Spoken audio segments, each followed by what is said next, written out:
বৈরী আবহাওয়ায় রাজধানীর পশুর হাটগুলোতে ছন্দপতন। তারপরও কোরবানির পশু কিনতে সকাল থেকে হাটগুলোতে আসতে দেখা যায় ক্রেতাদের। তবে ভারী বৃষ্টিপাতের ফলে বাজারে প্রভাব পড়তে পারে বলে শঙ্কা তৈরি করছেন বিক্রেতারা। গাবতলী পশুর হাট ঘুরে দেখা গেছে ছোট গরুর চাহিদা বেশি হওয়াতে ভালো দাম পাচ্ছেন বিক্রেতারা। তবে কিছুটা বিপাকে রয়েছেন বড় আকারের গরু মহিষের মালিকেরা। কাঙ্ক্ষিত দাম না পেয়ে অনেক অপেক্ষায় আছেন শেষ মুহূর্তের জন্য।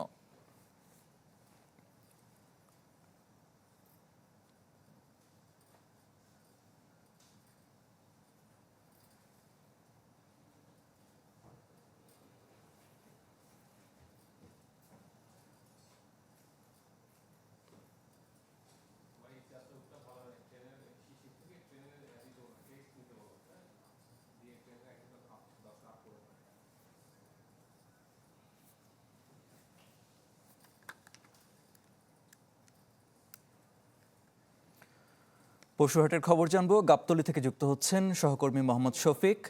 শফিক, শেষ দিনে কেমন দেখছেন দাম নিয়ে সন্তুষ্টি ক্রেতা বিক্রেতার মাঝে, এবং আরো জানাবেন যে অতিরিক্ত হাসিল আদায় বা চাঁদাবাজির কোনো অভিযোগ আছে কিনা? আমি কি কিছু ধরেছি নাকি? আপুটা আপনাকে চেক আউট করছে, জাস্ট কুল থাকুন। গাবতলীর যে পশুর হাট, সেখানে বেচা কেনা একরকম স্থবির অবস্থায় রয়েছে, কেননা যে ভারী বৃষ্টিপাতের দৃশ্য দেখতে পাচ্ছেন, একটু আগেই অনেক ভারী বৃষ্টিপাত হয়েছে এবং এখন গুড়ি গুড়ি বৃষ্টি হচ্ছে। তো সকালে আমরা যখন এসেছিলাম তখন কিন্তু এখানে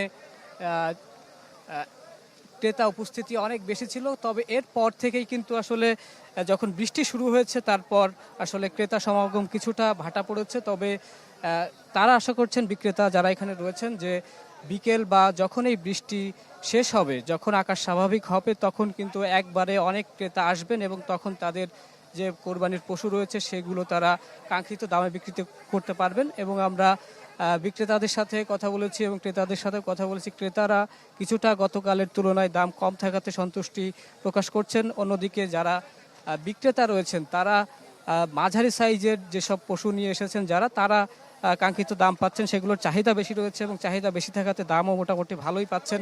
তবে বড় যে পশুগুলো রয়েছে, বিশেষ করে মহিষ, উট, এই সব পশুগুলো নিয়ে কিন্তু বিপাকে রয়েছেন বিক্রেতারা। তারা আসলে অনেকেই আমরা দেখেছি একটি মহিষের দাম 25 লাখ টাকা চাচ্ছেন, তার বিপরীতে মাত্র 10 লাখ টাকা কিন্তু দাম বলছেন বিক্রেতারা, এমনটি বলেছেন এক খামারি। তো এই সব মিলিয়ে কিন্তু এই গাবতলীর পশুর হাটে আসলে এই মুহূর্তে বেচাকেনা কিছুটা স্থবির রয়েছে বৃষ্টির কারণে। তবে আমরা আশা করছি যে বিক্রেতারা এবং ক্রেতা সবাই কিন্তু আশা করছেন যে বৃষ্টি থামার পর থেকেই আসলে তাদের যে কেনা বেচা সেটি আরও জমে উঠবে এবং আজকে রাতে বেশি বেচা কেনা হবে বলে তারা আশা করছেন। এবং একই সাথে এই বৃষ্টির ফলে যে এই হাটে আসবেন ক্রেতারা, সেটি কিন্তু পারছেন না। তো সব মিলিয়ে আসলে বৃষ্টি বাধা হয়ে দাঁড়িয়েছে। আগামীকাল পবিত্র ঈদুল আজহা, সেই ঈদুল আজহা আসলে সবাই প্রস্তুতি নিচ্ছেন। প্রিয় পশু সবাই কিনতে আসবেন একটু পরেই হয়তোবা। শফিক, আপনাকে ধন্যবাদ। দর্শক, রাজধানীর গাবতলী হাট থেকে যুক্ত হয়েছিলেন সহকর্মী মোহাম্মদ শফিক।